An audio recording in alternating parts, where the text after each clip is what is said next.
नमस्ते दोस्तों, मैं प्रोफेसर गणेश बुंडवे।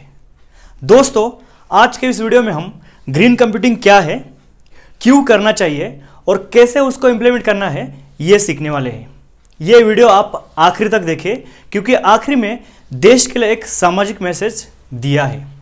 दोस्तों, इसी के साथ मेरा और एक यूट्यूब चैनल है जिसका नाम है लर्न प्रोग्रामिंग इन हिंदी, जिसमें हम प्रोग्रामिंग लैंग्वेजेस बहुत ही सिंपल आसान हिंदी भाषा में हर एक व्यक्ति सीख सकता है। तो लिंक मैंने डिस्क्रिप्शन में दी है, तो जरूर उसको सब्सक्राइब करना। तो चलिए, सबसे पहले हम देखते हैं ग्रीन कंप्यूटिंग क्या है। ग्रीन कंप्यूटिंग ये दो वर्ड्स है। सबसे पहला है ग्रीन। ग्रीन मतलब एनवायरमेंट, पर्यावरण, और कंप्यूटिंग मतलब प्रोसेसिंग। तो चलिए हम अभी देखते हैं ग्रीन कंप्यूटिंग क्या है। ग्रीन कंप्यूटिंग एक स्टडी है जिसमें कंप्यूटर और कंप्यूटर रिलेटेड डिवाइस का मैन्युफैक्चर, डिज़ाइन, यूजेस, डिस्पोज एक ऐसे तरीके से करना है जिससे पर्यावरण में कम से कम हानि हो। जैसे कि हम ऐसे कंप्यूटर और कंप्यूटर डिवाइस बनाने के जिससे कम रेडिएशन, कम पावर यूज़ होना चाहिए, उसके बाद वो इजीली डिस्पोज या फिर रीयूज होना चाहिए, उससे कम हीट होनी चाहिए। इस तरीके से पर्यावरण में कम से कम हानि हो। अब हम सीखते हैं क्यों करना चाहिए ग्रीन कंप्यूटिंग।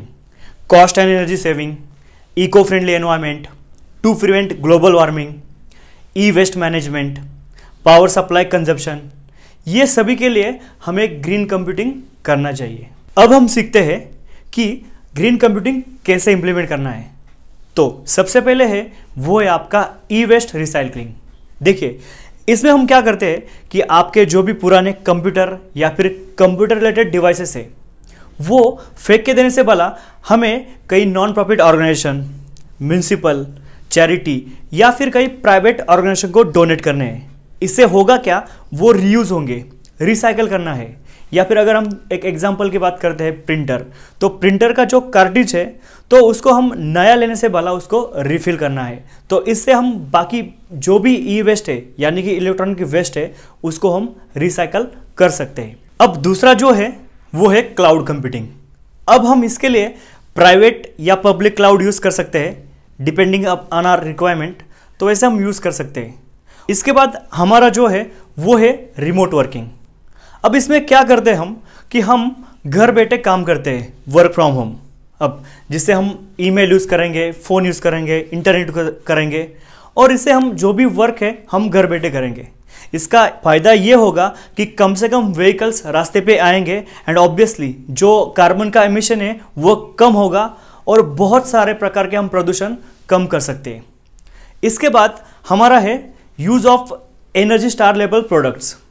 तो यहाँ पे होता क्या है कि जब भी हम कंप्यूटर परचेस करते हैं, खरीदते हैं या फिर कंप्यूटर रिलेटेड डिवाइस खरीदते हैं, तो हमें यहाँ पे देखना है कि वहाँ पे लेबल है क्या, एनर्जी स्टार लेबल है क्या। तो इससे मतलब कम से कम पावर भी हमारी कंज्यूम होने वाली है। अब है पावर मैनेजमेंट। अगर आप मान लो कि आप कंप्यूटर का यूज़ कर रहे हो और बीच में आपको फ़ोन कॉल आता है या फिर किसी मीटिंग के लिए आपको जाना है, तो उस वक्त आप कंप्यूटर का हाइबरनेट या फिर स्लीप मोड में रख सकते हो, जिस पे ऑब्वियसली आपका वहाँ पे पावर बचने वाला है। दूसरी एक बात, मतलब आपको जो भी आपके CRT कंप्यूटर है पुराने, उसको आपको रिप्लेस करना है LCD या फिर LED के माध्यम से। अब इसके बाद आपका जो है वो है रिड्यूस पेपर कंजप्शन। अब हमें जितना हो सके उतना कम से कम पेपर का यूज़ करना है। अगर मान लो आपको पेपर प्रिंट आउट्स लेने हैं तो उस वक्त आप पेपर के दोनों भी साइड्स यूज़ करो, या फिर सिंपली अगर आपको कुछ मैसेजेस या फिर कुछ इंस्ट्रक्शन देने हैं तो आप पूरा का पूरा ईमेल का इस्तेमाल करो। So that's what we have to reduce paper consumption. तो ये था सब ग्रीन कंप्यूटिंग के बारे में। मेरे सारे देशवासियों, हमारे देश में बहुत सारे ऐसे ऑर्गेनाइजेशन हैं, कोई संस्थाएं हैं जो सफाई का काम करते हैं और बहुत सारा सोशल वर्क करते हैं। मैं आपको ये नहीं बोल रहा कि आप इस संस्थाओं में, इस ऑर्गेनाइजेशन में शामिल हो, लेकिन एक देश का नागरिक होने के नाते मेरा आपसे एक विनती है कि जो भी हमारा खुद का कचरा रहता है, हम देखते हैं कि रास्ते के किनारे कचरा होता है, कोई नदी में फेंक देता है, पानी में, या फिर सामाजिक स्थानों पे। तो इस गणतंत्र दिन से हम एक संकल्प करते हैं कि हमारा खुद का कचरा हम सही जगह पे, जैसे कि डस्टबिन में, अच्छे से फेंक दें। ताकि इससे हमारा जो भी एनवायरनमेंट है वो क्लीन रहेगा। बस इतना सा मेरा छोटी सी विनती है आपको सबको। जय हिंद, वंदे मातरम।